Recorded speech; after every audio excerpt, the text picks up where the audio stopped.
Signing Carlos Baleba alongside Benjamin Sesko, having already signed Mbeumo and Cunha, would be an absolute game changer for Manchester United this season, which under an elite level head coach, which we are assuming Ruben Amorim is, should have the expectation of us finishing in the top 4, top 5 bare minimum. With Baleba's arrival potentially also having the same sort of transformative effect that the signing of N'Golo Kante had for Conte's Chelsea side in 16-17. That without European football playing just once a week, giving Amorim a significant advantage over his rivals with extra time on a training ground and less player fatigue throughout the course of the season could allow United to achieve even more than Champions League qualification, potentially allowing us to actually compete with the top 3 for most of the season. And that really isn't an over-exaggeration with an elite level coach and the squad that we currently have, because Baleba would transform Manchester United in 2 specific key areas. And so in this video I'm going to break down exactly why Baleba's skill set is so unique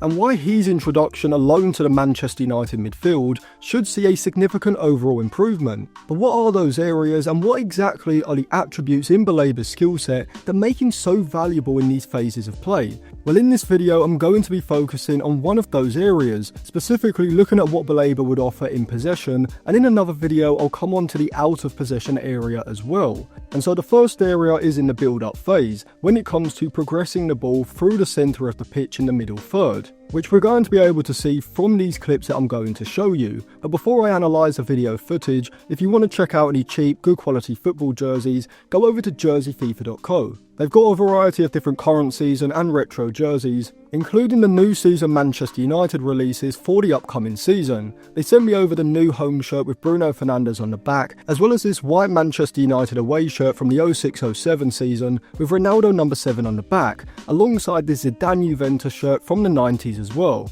You can use code ATLANTIS at checkout to get a 10% discount, so I'll leave a link in the description and in the comments section below. So in this first clip, the passing lane into Baleba from the centre-back dunk is initially being well cut off by both Omari Hutchinson and Liam Delap. However, just like under De Zerbi, Brighton are going to work the ball into the central midfielder in the shadow of the pressing player, indirectly, with Lewis Dunk splitting the Ipswich frontline press with an incisive forward pass into the forward line. Mitoma drops off to receive the ball, and as he's about to play this first-time layoff into Baleba, this is where we're able to see Baleba's ability to take advantage of space in front of him efficiently. The pass from Mitoma is excellent, popping it off not to Baleba's left foot or straight to the centre of both of his feet, but to his right foot, which means that with one touch, Baleba's able to take advantage of his goal side positioning in front of Liam Delap, eating up a few yards straight away with his first touch. But this is why Baleba is a complete game changer for United in this phase of play, as he's not simply someone who needs space to carry the ball forward, but when the space is being closed off in front of him, he can also pop the ball off at the right time to take advantage of the space elsewhere, which in this example is to his right side. And so with Welbeck dropping off from the forward line,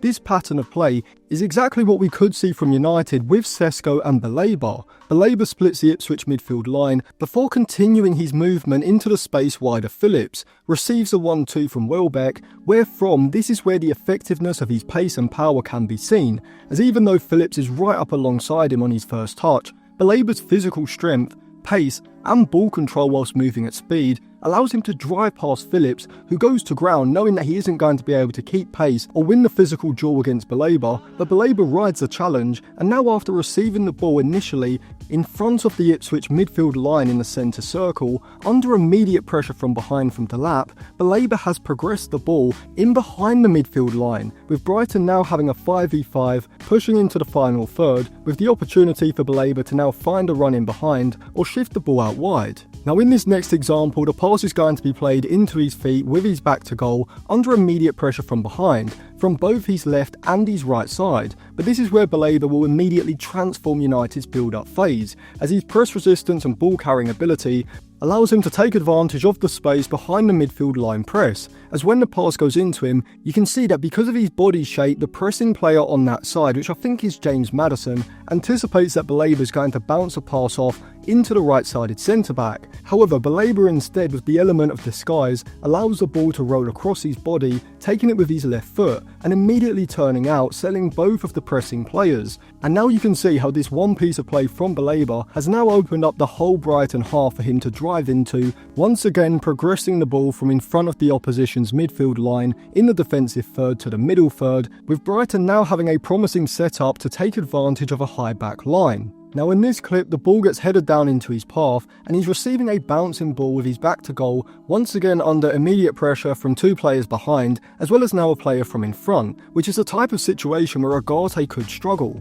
But the difference between Ugarte and Baleba in these types of situations is that Baleba is able to not just kill the ball dead with his first touch, but he's also able to move the ball a yard or so out of his feet with that first touch on his left foot, which is essential to being able to play out of pressurised situations, as if, like we see from Ugarte far too often, he's forced to take an extra touch, one to control it and another to then move the ball out of his feet. At least one of those three players surrounding him is likely to get within a few yards of him, potentially also able to put in a tackle before he can release the ball. However, Baleba's first touch sets him up optimally, where from his second touch draws in the pressure before he once again pops the ball off at the exact right time, having now drawn the central midfielder in front in towards him, which means now that after he plays a pass, he's able to move goal side of the presser, receiving the 1-2 from the centre-back, and once again his first touch to receive the ball is perfect, and crucial to him then being able to play out of this situation. Not only does he allow the ball to roll across his body, taking it with his right foot,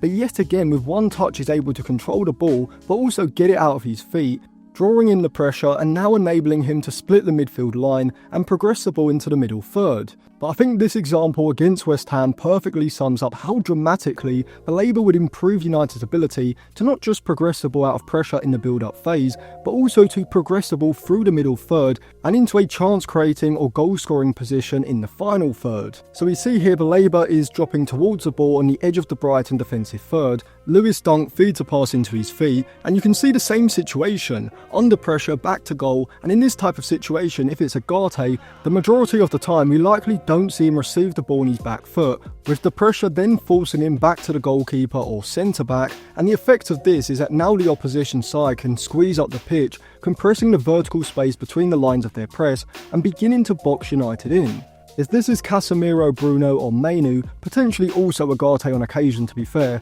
I think we see them bounce the ball off to the left back or left wing back on this left hand touchline, which does retain possession, but it would allow the opposition to then squeeze across, looking to box Dorgu in and leaving him with the only real options of going back to the centre back in the channel or going direct down the line. Potentially if it's Bruno we see him switch play out to this right side, but the majority of the time none of United's four central midfield options are going to be able to do what Baleba does here on a consistent basis. His first touch once again comes with his back foot, his right foot, which sets him up immediately to then accelerate away from the pressure, over to the left side, recognising that the Brighton player in front of Souček is going to then move in field, which means that if Souček holds his position and looks to move to engage Baleba, this can then open up a passing lane for Baleba to split Paqueta and Souček, working the ball in behind the West Ham midfield line. Or as we see happen, the movement inside drags Souček in field and opens up the space on his outside for Baleba to then drive into. From here, if he then takes a decision to play the pass up the line to the left back, I think it's Estupiñán, that alone would conclude an impressive piece of play, and something that we wouldn't see from either Casemiro or Ugarte.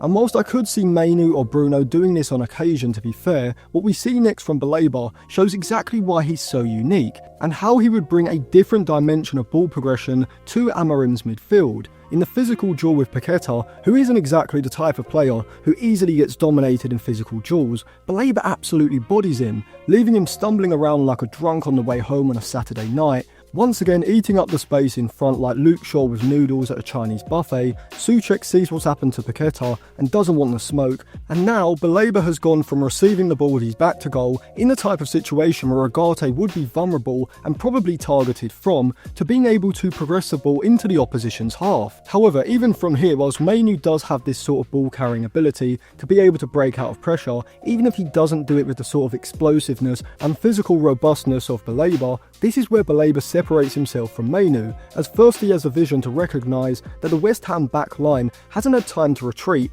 Because of how quickly he's been able to progress the ball into their half, seeing João Pedro then making this darting run in behind between the two centre-backs, and he threads a perfectly timed and weighted curling through ball between the right back and centre-back, releasing João Pedro in behind, and now Baleba on his own has taken Brighton from in front of the West Ham defensive shape in their defensive third to having the ball in a position in the box that could lead to a high-value shooting opportunity. And this is a perfect example of simply saying that United need to score more goals, so we need to focus solely on transfers for the forward line, is first level thinking, as Baleba's ability to progress the ball out of pressure from the build-up phase and then create with this sort of through ball that we've just seen is just as, maybe even more valuable throughout the course of an entire season when it comes to scoring goals, as simply having a clinical finisher up front is. So let me know what you think of my analysis in the comment section below, and if you want to check out any cheap, good quality football jerseys, go over to jerseyfifa.co. You can use code Atlantis at checkout for a 10% discount, so I'll leave it linked in the description and in the comment section below. And if you want to check out any plot graphs or articles or sign up to my Instagram group chat, I'll leave my Patreon linked on the end screen now as well.